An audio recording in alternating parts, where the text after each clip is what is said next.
Welcome once again to Lehto's Law. Here's Steve Lehto. We've talked before about police lying to you during an investigation. And a lot of people have trouble with that. They say, among other things, if I lie to them, that'll come back to haunt me. You lied to us. You must be guilty of something. Well, you lied first. Well, yeah, but when we lie, it's an investigative technique. And there's other problems as well. For instance, they've done studies and discovered that when police lie to little kids, for instance, it can actually cause the little kids to really have trouble in their heads to go, wait, this guy's a person of authority, or gal, and they're lying to me. No, they couldn't be lying to me. They're a police officer. So here's the situation. Several people sent this to me, including Brian, thank you very much. New first in the nation policy limits Seattle police from knowingly lying.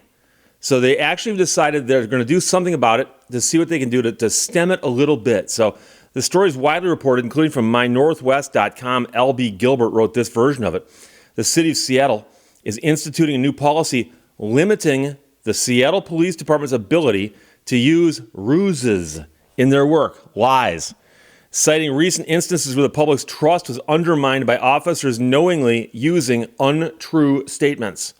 And so I know some people go, Steve, why would the police even lie at all? Like So in case you're new to this topic, the police might lie to you for a variety of reasons, not the least of which is they can often lie and get people to confess to things because they lied. So I'll give you an example.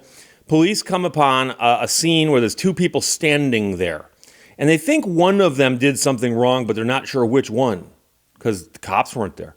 So what the police do is they grab the two people and separate them. And they tell the first person, just to let you know, your friend there said you did it. And he said he's willing to testify against you, and you're going down. Now, if you did it, that's great. But if you didn't do it, you might want to speak up. Meanwhile, they tell the other person, just to let you know, your friend said you did it. Now, if you did it, that's great. But if you didn't do it, you might want to reconsider because he's going to testify under oath that you did it. And that's a common one. That's probably the most common one of all, is they'll tell somebody, we have evidence against you, but you might want to just make it easy on yourself right now and tell us what you did. Let us know. Let us know. And by the way, they've actually documented examples where people have confessed to murder when they didn't do it because they were being browbeaten and lied to over a long period of time. And I know somebody want to go, Steve, that's not possible. Yes, it is. But another story altogether. According to the new policy in Seattle, police will not be able to use a statement an officer knows is not true over any mass media or in any way that will shock conscience. Now, you'll notice those are two things. You go, wait, that's it? Yes, they can't make a statement to the press that is false. They also cannot make a statement that would shock the conscience. The question is, you found two teenagers and you thought one of them might have committed a crime. Is it shocking to the conscience to lie to one and say, yes, just to let you know your buddy there narked you out? Sir, what does narc mean? Policy also requires officers to get permission before telling any falsehoods, along with other use guidelines. They're going to have use guidelines for falsities. The Officer of Inspector General for Public Safety and City Council member pushed for the policy change after incidents in 2018 and 2020, and they think they have found examples where someone may have committed suicide based on a false statement made by a police officer, and they also think there may have been chaos incited during protests based on false statements made by the police.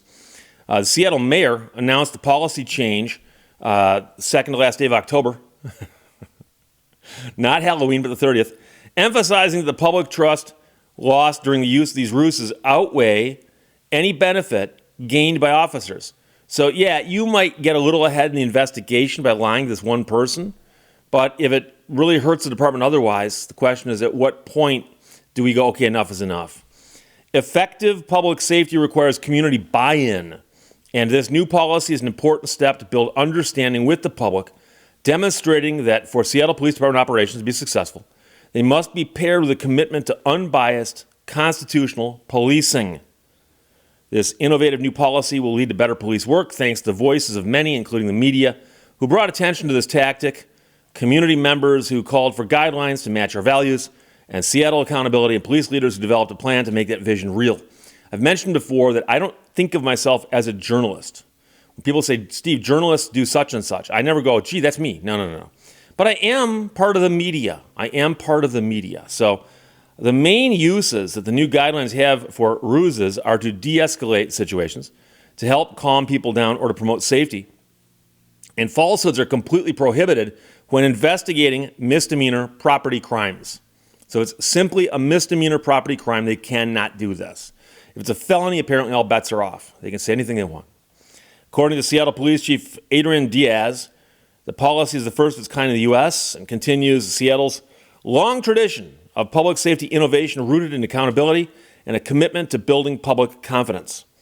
And that's the end of the story. And I've mentioned before, you go, Steve, has a cop ever lied to you? Oh, more than once.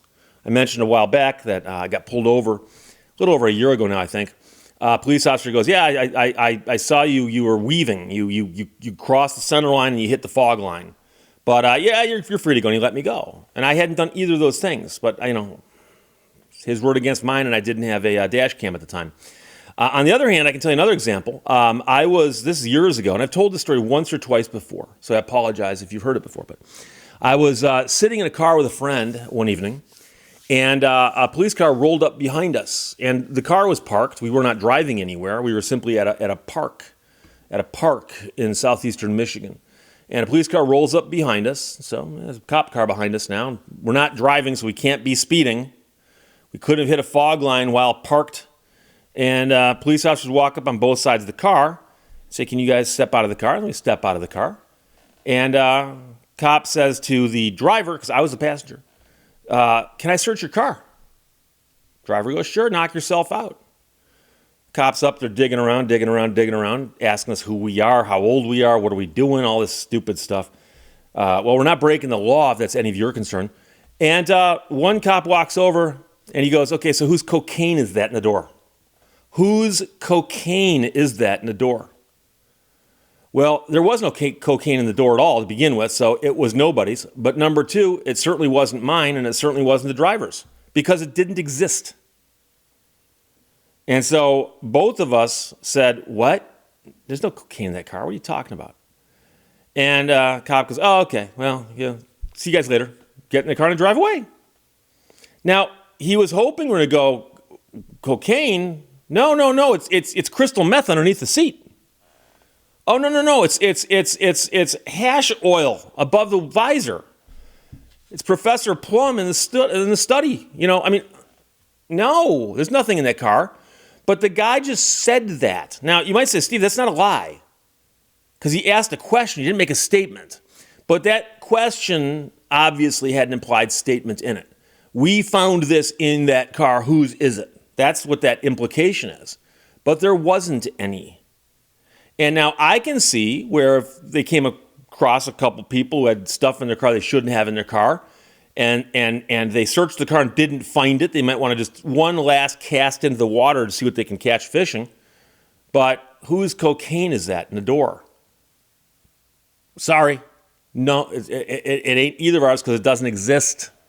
And that's the kind of thing, I remember after that incident was over, being annoyed because I have no problem if the police encounter somebody somewhere that seems out of place and going, gee, what are you doing here?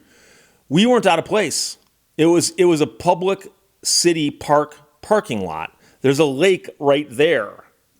It was daylight out. We're just sitting in a car. Cops roll up. Can we search your car? Driver said yes. They didn't ask me. It wasn't my car. And then they come over and go, okay, whose cocaine is that in the door?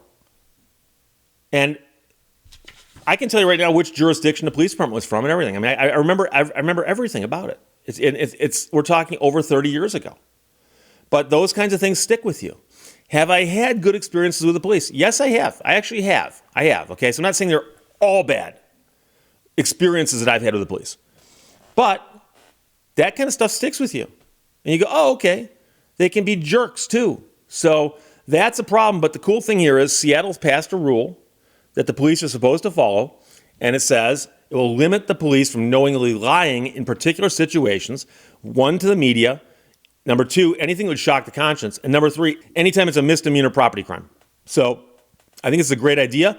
We'll see if it does anything. and then we'll see if it spreads at all. So, Brian and everybody else, thank you very much. New first in nation policy limits Seattle police from knowingly lying. L.B. Gilbert wrote that for mynorthwest.com. Questions or comments, put them below. Let's talk to you later. Bye-bye. Thank you for watching Lehto's Law. Look, you could take a couple of steps back, okay? I have a nut allergy.